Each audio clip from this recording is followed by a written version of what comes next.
Bryce Jacob, welcome back to the channel and welcome back to Trading Week Recap, series I post every Friday where we reflect on the past trading week. We'll go over a few pieces of news that I believe are important in regards to the markets as a whole, and of course we'll take a look at some charts. All right, so as always we will go over each topic that we're going to be discussing and then we'll dive into each one individually. In front of us, TradingView, where we will be looking at a whole lot of charts today. S&P, kick it off with the equity indices. I'll let you guys know what I'm thinking about the general equity markets overall. We will move on to the dollar, Bitcoin, crypto, gold, silver, pretty much just take a look down the watch, just let you guys know in general what I'm thinking about a lot of the sectors that are on my watch list, and I will take a look at each individual stock if I deem it to be necessary. All right, so we will take a look at a few charts today. There are some stocks that I definitely want to look at with you guys, so we will do that over the course of the video. To kick it off though, we always, you know the deal, you know how we kick these off. I will read you guys the intro to the newsletter that I sent out this morning, just because it kind of sums up my thoughts today as we were closing out the week. So we will kick it off with this. To go along with this, to sum this one up, I ended up selling some puts yesterday that I regretted today because we saw a pullback in the markets today, of course. So I just want to read you guys this. There is some little, some woo-woo motivational stuff in there. But again, I always like to bring that up, keep things motivational because so much of this game is psychological. So I will read this with you guys, and this kind of fits into what we're going into here. So this first article, Fed picks its side in inflation debate and sends markets a message, no rate hikes for years. So, pretty much the Fed recently had their FOMC meeting where they decide, at least they say, what they're planning on doing going forward, okay? And the Fed, if you guys aren't familiar, I'm sure many of you guys know this, they're the ones with the money printer. Mr. Jerome Powell right here, he's the one who's printing all the money, all right? Not just him, not literally, but you guys get the point. They're the ones printing the money. They're the ones who dictate interest rates and whatnot, and they're pretty much saying that interest rates are going to be at zero, which ultimately is very good for everything that's not the dollar, all right? So we will take a look at this. I'll let you guys know why that's important. And then move on to this real quick. We're not going to spend too much time on this. U.S. jobless claims resume drop in sign of gradual improvement. So this is also good for the markets. Again, you guys, it's important to remember, although this is getting better, we're still at a staggering number of unemployment claims, especially new unemployment claims, still kind of this far into the pandemic, when things should be getting significantly better. They're still pretty bad. They're getting better, but they're still objectively very bad, okay? So we will go over this, and that's pretty much all we have there, and then it's all going to be charts from there. As always, before we do dive into it, I will ask you guys to please give the video a like if you do go on to gain value from it. Subscribe to the channel if you're new around here, and check out my complete portfolio and daily newsletter right here. First link in the description if you're interested in my exact trades and plays within the entire market, everything we're talking about today. All right, so I appreciate it if you check that out. Once again, first link in the description. If not, no worries at all. Let's get into this. So again, S&P 500, this is the Spider ETF. So what I'm seeing here, obviously I did say, whenever the last time I covered the SPY was, or the S&P, we did see this significant break in trend, okay? So significant trend line, significant line of support that it has used over the course of this rally since the March lows. It did break that last week.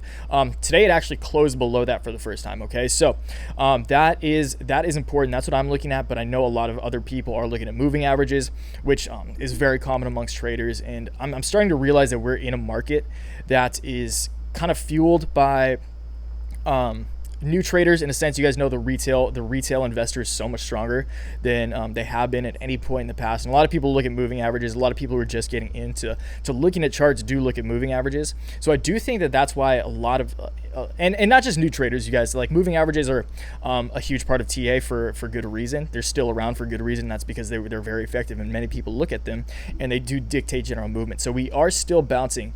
We did bounce right off that 50 EMA today, the 50-day moving average, because we are on daily candles. We will be looking at all the charts on daily candles today. So we are hovering, like you can see that it's a solid bounce off the 50 EMA. I actually have a 47 EMA. You guys may be wondering why that is. So I have 21 and 47 when the average is 21 and 50, or 20 and 50. That's because I feel like it gives me the slightest bit of edge whenever I choose to look at them, okay? Agree with that or not, but that's how I choose to do it. I'm not going to rationalize that one too much. But that said, it is interesting. We are technically in a downtrend in terms of very general trend lines and lines of support and resistance right now on the S&P. So we will need to break above. If we will need to close the week in the green for me to be short to medium term bullish on the S&P right now.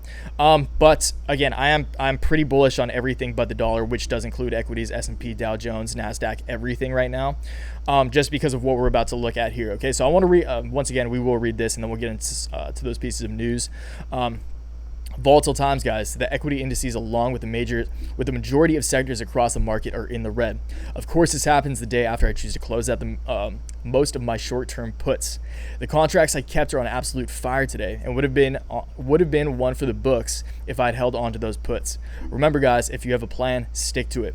I was supposed to hold on to those until the end of the week, but I sold early. I got weak. All right. So again, if you guys have been watching my man, you guys don't want to see my face even any bigger than it is now. If you guys watch my videos over the course of the past couple of weeks, you would know that I have been bearish on equities, and I was really personally banking on. I'm sorry if I didn't make this clear, but I was really banking on the fact that the Fed meeting would that they would announce for a fact that maybe they were going to slow down with the money printing, and maybe they were gonna make it. Kind of really solidify the fact that they weren't going to do a new round of stimulus, but they did, and they pretty much, again, which we will look at, they kept interest rates at zero, which makes me very bullish on everything except the dollar, and very bearish on the dollar to sum that up. All right, so of course, regardless, the markets did pull back, and my freaking puts, I had so many perfect, like I kept a few puts. I held on to probably like 20% of each of my put positions, put options positions, and those absolutely killed it today. It would have been one for the books if I didn't sell a bunch yesterday, which sucks. I did still profit a little bit. I did still profit pretty significantly from them, but again, it would have been one for the books if I held on to them. That's just how the game goes sometimes. The market slaps you in the face sometimes, but those slaps develop thick skin. You stand back up and you stand up stronger. There's no failure in this game unless you quit. It's all a learning experience. I know I say that all the time, but that's because I believe it's crucial to remind yourself of it. Going to be honest, guys, this one stung, but we keep moving forward. You know the deal. Let's get into some specifics. So once again, you guys, I will only read the intros. If you want to, if you want one of these in your bad boys in your inbox every morning, every trading day during market hours. Once again, complete portfolio daily newsletter. But again, I do just like reading the intros to these because it sums up my thoughts, and it kind of puts you guys into my shoes as of today. So once again, it's a bummer. It stings. It sucks when that happens. But again, the slaps, you get slapped in the face, it builds thick skin, it builds callus, and you get back up, you move forward. So always moving forward, you guys. But just remember, like, never get too down. I told you I was going to get a little motivational right off the bat, but never get too down on yourself. This is a very long game. You can play this game for life as long as your brain is working. So your body can deteriorate, but your brain is always going to be working. I am actually going to be posting a video tomorrow. So remember, you guys, I'm not going to post analysis videos like covering stocks on Fridays anymore. But I will start, I'm not promising this every Friday, but certain Fridays I will go over. I'm gonna do a video about health and like how health is wealth, and just the importance of being having a healthy physical being on top of your mental being as well, because healthy body, healthy mind, you guys know the deal. Healthy mind, optimal performance. Okay, so that will be tomorrow, but again, you guys, we'll leave that there. Let's move on quickly to this, get over these pieces of news, then we can dive into some charts. All right, so Fed picks its side in inflation debate and sends market a message: no rate hikes for years. Fed Chairman Jerome Powell called the central bank's forward guidance on interest rates powerful, and the markets read it as dovish. The Fed forecast it would keep interest rates zero through 2023, and it does not see inflation rising to its 2% target until 2023. Okay, so I don't see how these can coincide. I don't see how you can keep interest rates at zero, continue to print money, and keep inflation at bay. I just don't. And obviously these guys, this is their job. This is what they do. I just don't intuitively or rationally see that happening realistically. I do think that they can keep printing money and keep the economy afloat. Not the economy, but the markets and kind of the financial system afloat to an extent. But I do think it is extremely detrimental to the value of the US dollar. And I do think inflation is gonna far exceed that 2% expectation, because it already is. You see it in the stock market. The stock market is a direct sign of inflation in the dollar, okay? Equities, the financials of these equities, the fundamentals of these equities are not getting any better, but the dollar is getting weaker. And that's again, inflation, you guys, although you may not feel it yet, it's very obvious that inflation is occurring directly in front of our eyes as traders in the equity markets, all right? So that's important. Moving on here, jobless claims resume drop in sign of gradual improvement. Continuing claims in state programs drop by more than forecast. Figures remain elevated compared with before pandemic. So I'm actually not even going to read this. It's not that important. But once again, you guys, jobless claims are still very high relative to the past. Even today, even this week, as we are getting better, it's still greater just this week than any other time in modern American history. Okay, so that's important to keep in mind. That is still bad. I do still believe and it's not just my belief, it's an objective fact that the economy still sucks. But again, a deflationary dollar, so a dollar losing value, means inflated assets, means inflated equities, means inflated every asset you can have aside from the dollar. All right, so that is that. We will go on to all this dollar talk. Take a look at the dollar quick. You can see here the dollar is still technically using this line that was once a line of resistance as a line of support. The dollar is looking very bearish right now, though. I don't know if we'll actually see a bounce. I think that we will probably just continue this downtrend, especially after that Fed meeting. I could be wrong here, you guys, and keep in mind that the equity markets, because we did close the day red, there's definitely some fear. There's a little more fear in the air than there was prior. But even after the Fed meeting, if many, I've been seeing a lot of people call that Fed meeting dovish, which means pretty much bearish.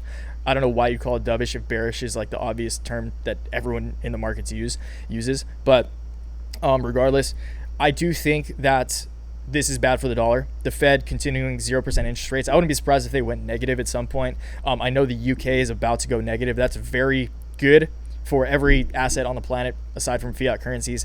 And again, you guys, I'm bearish on fiat currencies. I did think we were going to see a bounce. That's why the fact that I thought we were going to see a bounce in the dollar on top of just such an overinflated equity market was my primary driver to buy those puts early in this week, because I was convinced. I thought we'd see a bounce in the US dollar to at least like 95, the DXY talking, but we didn't. And I'm once again bearish on the dollar, which means I'm bullish on equities again.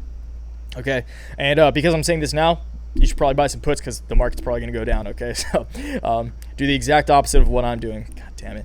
Okay, so moving on. Again, we're not going to look at the other equity indices. The VIX doing pretty well. I don't even want to look at the VIX right now because it's pitiful.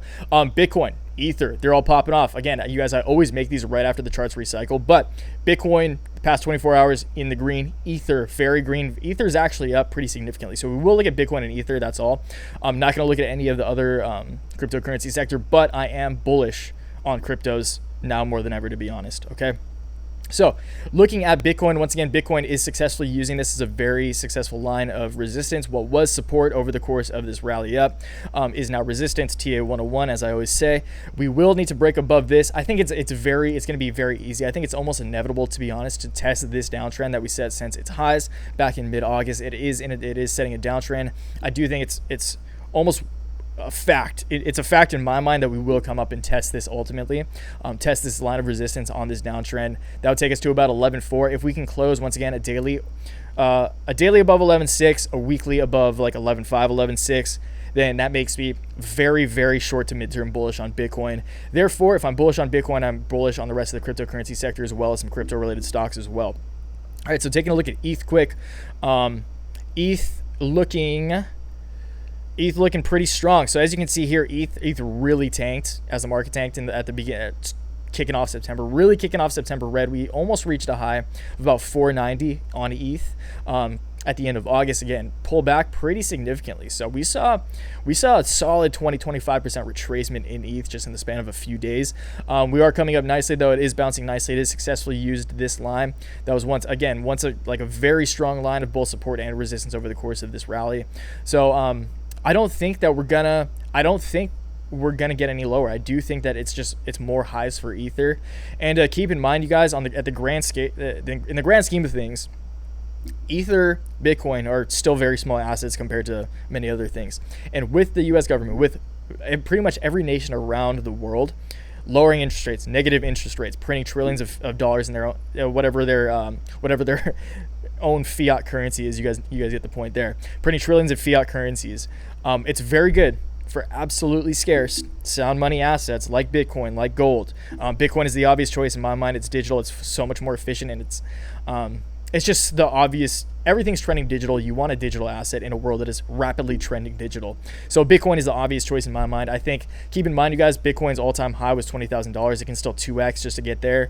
Ether's all-time high was like $1,500. It can still almost like 4x and get there. So keep in mind, you guys, these are significantly below their all-time highs, while equity indices are like beyond all-time highs significantly. So I think it's just a matter of time. Like everything going on, like the geopolitical turmoil on top of everything else, makes it so you want that international borderless asset, which is Bitcoin, similar to gold. So gold I'm still bullish on as well. This is Bitcoin and Ether. Again, you guys, I see upside for both right now personally. We'll take a quick look at Overstock, RIOT, and Mara just real quick.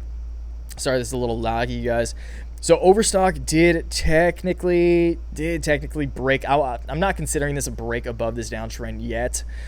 If we close the daily candle significantly above this downtrend, then I might consider, but keep in mind, you guys, like a lot of people are looking at these moving averages as well, which I do want to admit to the fact that I haven't used. I have these up. I've had these up for over the entirety of me making TAs and technical analysis videos. I don't talk about them much because I've personally noticed that general trend lines have played a way more significant role in these markets than the moving averages.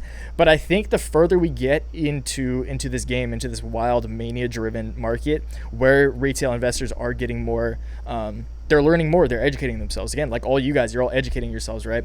I am every day as well, but retail investors are definitely getting more sophisticated. They are looking at moving averages. So I think the further we get into this market, the more that MAs do play out. Okay, so Overstock, until we close significantly above this line and probably above the 50 MA. I'm a little bearish. I do still think we could see a correction in Overstock, but it's definitely not a long-term bad long-term buy now. RIOT, moving on to RIOT. So I did send this out in the newsletter this morning. I thought this was interesting. So RIOT has actually been following two similar patterns. You can see since its high here, you can see a very obvious, pretty much textbook descending triangle, which is lowering highs and pretty flat lows. And we're seeing a similar thing now. It is lower lows, but it is lowering highs as well, and it does look triangular still. So the length of this in the kind of pop, the bubble pop and capitulation prior to the most recent rally was 44 days. So 31 bars, 44 days. The recent one we're in since our most recent high, we're 40.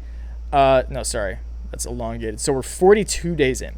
So I said in my newsletter this morning, I was like, history doesn't repeat itself, but it does rhyme. So it will be very interesting to see if RIOT does rhyme on this one and we do see a break to the upside like we did in this last rally. Because RIOT, it almost looks like it's just copy pasting itself right here. So it will be interesting to see because I am bullish on Bitcoin very much so right now. Obviously, RIOT blockchain being a Bitcoin miner, extremely bullish on them as well because the better Bitcoin does, the better RIOT does. I mean, it needs to show more correlation to Bitcoin. It sucks that it's still showing correlation to equities, which just shows that people don't really know what they're buying when they're buying RIOT. This is definitely a lot of, I do think that there's just a lot of uneducated Robinhood traders, whichever platform you're using to trade on this, because Bitcoin or RIOT should be significantly more correlated with Bitcoin than it is currently. So I will need to see that. But it will be interesting once again to see if history rhymes. Mara going sideways again. Again, Mara did break out of this downtrend, so it is kind of just in a period of, it is in limbo right now. I don't see Mara getting much lower just because the fundamentals on Mara are still equally as good as they were back here during all this mania. This was obviously a bubble. The bubbles popped. It wouldn't make sense to me, even if equities pull back a little more, that Mara would do poorly. But I really do hope, my biggest hope right now, which I'm pretty much like I'm betting on myself, is that Mara and RIOT do assume a more direct correlation to Bitcoin, and Bitcoin will do well even as the equity markets do poorly. So I do think that Bitcoin will ultimately break correlation to the equity markets, and RIOT and Mara will follow suit, gain correlation to Bitcoin, therefore also breaking correlation with the equity markets. All right, moving on. So gold, we'll just take a look at gold and GLD and SLV. So gold is still printing somewhat of a bull flag. So you can see here flagpole, descending triangle to make the flag itself. On top of, again, you guys, everything going on. Gold, for the same reason I'm bullish on Bitcoin, I'm bullish on gold. I just think it's a far less efficient, more prehistoric, more ancient. Gold's a relic. I do still invest in gold miners to be more specific, but still bullish on gold. Still think it'll do very well, just not significantly as well as Bitcoin. But from a technical perspective, it looks like a bull flag to me, and we do love our bull flags around here. So wouldn't surprise me to see gold break out to the upside. It's definitely closing this flag out soon. I wouldn't be surprised within the next few days. It's either going to break to the upside or downside, but it's probably we're looking for a big move on gold within the next like few days probably. So We'll take a look at SLV too, absolutely flat on the day. So silver printing even more of a bull flag, even more of a textbook bull flag than gold. So you can see even a more parabolic move up here. I mean, this is a straight up parabolic move. You're seeing a hockey stick here, flagpole, descending triangle once again. I'll probably see silver break to the upside as well. So I'm bullish. I am more bullish on silver than gold, you guys. I'll tell you guys that right now. Personally, at least, not financial advice. You guys know the deal. So we'll just take a look. I'm not going to look. We will take a look at Tesla here, I guess, but none of the other ones. So Tesla is, again, you guys, I thought this was going to happen. I thought this was very likely. I thought we were just going to bounce off of this line of support and ultimately come down just because Tesla is so wildly overvalued still in my mind. But again, that's what I get. I shorted Tesla. I got punched in the face because I didn't learn, once again, not to short a freaking hype cult stock like Tesla. Okay, so my fault. I should have known better. It can still fall. I do still think Tesla is ultimately a bubble. I think this entire market is still a bubble. I want to get that very clear. I want to make that very clear that this is a bubble. But my mind has changed to kind of the belief that we might just be at the beginning of the biggest bubble of all times in probably the history. And I wouldn't be surprised in the history to ever exist, because I think the financial system might be completely restructured over the course of the next 5 to 10 years. So I don't think this will be able to happen again. I can't articulate how that is, but I think this will be looked back on as probably the biggest bubble of all time when all said and done. But I still think I am being convinced that we're just at the beginning of an unprecedented bubble unlike any we've ever seen. So that's probably just going to happen. Again, the more the dollar decreases, the more devalued the dollar gets, the more people don't have jobs and want to have their money, make them money to feel productive. I think that we are definitely going to see the most inflated stock market and equity market, every market on earth, probably of all time. All right, so that's that. Tesla. I mean, I don't even want to do a TA on Tesla, to be honest. Nikola, they had all that, obviously all that controversy regarding their CEO. Not their CEO, but that short selling company. I can't. What was their company name? The Hindenburg. Brilliant name for a short selling company that just takes down phony companies. The Hindenburg. Classic. Love that. But again, Nikola, obvious. They don't have a car. They haven't had a truck on the road yet. Forever. Or ever. Sorry, not forever, but ever. In the history, they haven't sold one truck. Maybe they sold a truck like in-house, but they don't have any trucks for distribution for Gen Pop. So, but again, you guys, it's very obvious that Nikola is absolutely a speculative company at this point. The deal with GM is still solid. I still think that's a good deal. That is still set in stone, and that's not changing. So I think Nikola is obviously, with what currently they're below their IPO price, so they're currently floating around probably $10 billion market cap. Tesla's at freaking $400 billion. I mean, I do still think, I don't care what you Tesla moon boys say, I think Nikola has more. 10 years from now, I think Nikola will have appreciated more in value than Tesla, just because Tesla's so freaking inflated still, and their financials still aren't good. Okay, so that's important to remember. Workhorse, take a quick look at Workhorse. Workhorse doing exactly, so you can see here, you guys, as it broke out of this bull flag, it's still just been absolutely rallying. So Workhorse is I mean, I feel good about this one. It's doing exactly as I expected. It is the second wave. Saw the first wave, bubble pops, capitulation goes sideways, shows strength because it's not breaking down below this level. It pops out again, breaks out of the bull flag, and we see the second rally. We see the second wave play out. So my Workhorse calls have been doing me extremely good. I have been shaving a little profits off almost every move up, and that has been, I mean, making my portfolio very pretty. Okay, so once again, check out Complete Portfolio and Daily Newsletter if you haven't already. You would have got in. I mean, you would not. Obviously, you guys, I don't want anyone to copy my portfolio. That's not my intention. But I do want you guys to see how I trade when stocks are acting the way they are. So again, you can learn from it. It's all a learning experience. All right, moving on. Of course, we got to touch on the COVID biotechs. Inovio. If you guys watched the video I just posted yesterday, I was telling you guys that I was very scared of the way Inovio was looking. Once again, we did see it today. I think Inovio was down as much as over 20% earlier today. So Inovio, I mean, absolutely got slaughtered today. I'm sorry for any of you who happened to buy calls yesterday. Inovio looking bad. Sorrento, on the other hand, looking pretty solid. So Sorrento is making moves quicker than I expected. Again, you guys, the reason I make these so like that, so this would play out, if this did play out, I'm not saying it will by any metric, like end of the first week of October, this would touch this line. I just make it like that because with these, you guys, it's so hard to tell. This is my ultimate goal. I do think it will ultimately, after like this current rally, I do think this rally will extend to the $14 level at some point, but who knows? Tomorrow it might dip down like 10-15% like Inovio, just because it's ripped up so fast. What goes up must come down, but ultimately I do think it will come up, and ultimately I do think Sorrento will reach the $27 level. I'm not going to zoom out right now, but the $27 level price target that we have had for the past few months now. Okay, so Vaxart doing pretty well today as well. Moderna a little down. I'm so freaking bullish on Moderna right now, you guys. So Moderna has obviously broken this trend line. So this downtrend right here, you can see it obviously broke out of that. It is once again technically in an uptrend. We are seeing a little bit of volume pickup relative to what we've seen recently. The volume's going up. I mean, price action's obviously appreciating, and I think that we will ultimately, like, this is very likely to play out in my mind as well. Again, you guys remember, could crash tomorrow, I don't know, but it's very likely in my mind that we play out, we come up and retest this line that was once a very solid line of support, use it as a new line of resistance, and that perfectly coincides with this level of the first high that we saw in late May, pretty much on my birthday is May 19th, so pretty much right on my birthday, we saw this high in Moderna at $86, $87 to be exact, and this perfectly coincides come end of September, so September 30th, October 1st, this perfectly coincides with this uptrend, and if this plays out, which honestly, you guys, my money's on it, always know that, you guys know the deal, $87, October 1st, I'm calling it. And again, we could be playing out a weird head and shoulders here. So very, very drastic head and shoulders, very volatile head and shoulders, but it's not uncommon to see those. So spike up, capitulation goes sideways. We see the head. So left shoulder, left super ripped shoulder, head, and then right, hopefully right super ripped shoulder. So we'll see if that plays out. Again, you guys not promising anything, but that's what I'm thinking is going to happen.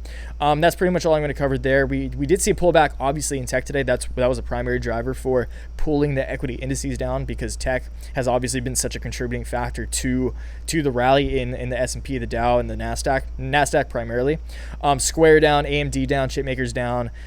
Poor cannabis has just been getting crushed. Like, I'm still so bullish on cannabis long term. It's so obvious to me that cannabis is a long term winner, but these poor stocks have just been. Tilray, you guys have to remember. So I played the Tilray bubble in 2018. Tilray was at $250 at one point.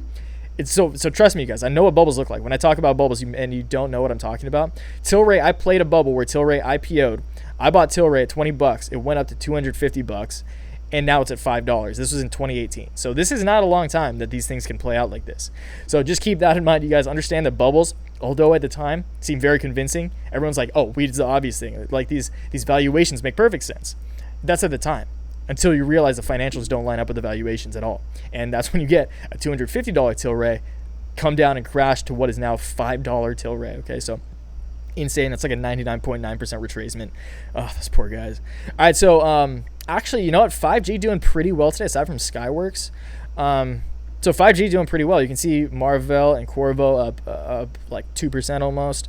That's good. DraftKings, Penn, I'm very bullish on those right now. Not very.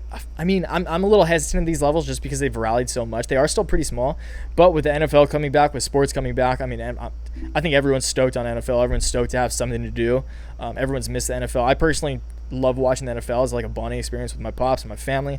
But again, you guys, I think DraftKings did. I don't think I covered this, but DraftKings did recently sign a deal with ESPN to be the official fantasy football provider. So that's actually a huge deal, and we're seeing something similar to Workhorse play out here. So you can see again the parabolic move up, kind of a bull flag pattern, flagpole, descending triangle, and then once it broke out of that, obviously the news catalyzed it. It's on its second wave up. So because it is on its second wave up, I'm still very cautious about DraftKings. So DraftKings is almost at a $20 billion valuation. That's getting to bubble levels for me personally. But again, we're in market mania. Nothing is a bubble anymore. So I don't know. Could keep going up. Very well could keep going up. I don't know. I'm not touching it though personally yet. But I'm very bullish on DraftKings over the long haul. Penn also looking very bubbly as well. Penn, what's Penn's? So Penn recently with Barstool. So Penn owns a significant stake in Barstool. Pretty much owns Barstool. And they have recently announced a gambling app in Barstool, and Barstool is actually this. I think Penn ultimately should change their name to Barstool. I think that they should change their stock. They should have Barstool take over Penn and assume the name Barstool and make Barstool a public company, because everything is hype driven, everything is a story stock, and I think Barstool is it's 100% a fact that Barstool is a way better brand with way more reach than Penn. No one knows what Penn is, but if there was a Barstool stock, I think this thing could easily double from here and get to the size of DraftKings. So Penn, if anyone from Penn is watching, that's 100% the call. All right, moving on here. Lemonade doing pretty well. VIXY doing poorly once again. I'm pissed about VIX. Lulu, one of the other ones that I'm super bummed that I closed out some of my puts. I did do pretty well on the puts I did keep on Lulu, but Lulu is so obviously overvalued as well in my mind. And that's pretty much it. Gold up right now. So the live gold market, spot gold is up right now. Silver is about flat, but I do think that over the course of this weekend, we will see a great appreciation in both gold and Bitcoin. Equities, I don't know, because they're so high. Equities are a little more taboo to me. I'm definitely more bullish on Bitcoin and gold than equities right now. But again, you guys, I'm no longer bearish on equities, just because the mania has finally gotten to me. I thought we were going to see a significant pullback prior to more mania. Personally, I thought we were going to see like a very solid pullback in the equity indices prior to a continued mania, because once again, I did think the Fed was going to kind of ease up on the printing and whatnot. But I don't think that's going to happen. I do now think that there's going to be another stimulus. I didn't think that before as well. So I do think there's going to be another stimulus package, 1,200. Excuse me. God, I'm ranting in this one. I do think another round of $1,200 checks is going to come out. I will cover that in the Waves Weekly. So again, you guys, let me know what you think about any of the stocks we covered today. That was a fun one. I had a good time in this one. I think we got a lot done. So once again, please give the video a like if you do gain value from it, or if you did gain value from it at this point. Hopefully you did. Subscribe to the channel if you're new around here, want to catch more content like this. If you're still watching, if you're new and you're still watching, thank you so much. I appreciate you listening to me just rant and ramble. And of course, drop a comment down below. Always love talking shop with you guys. Always love learning from you guys most of all. So see you downstairs. And until next time, you guys, always remember, take action, make waves. Peace.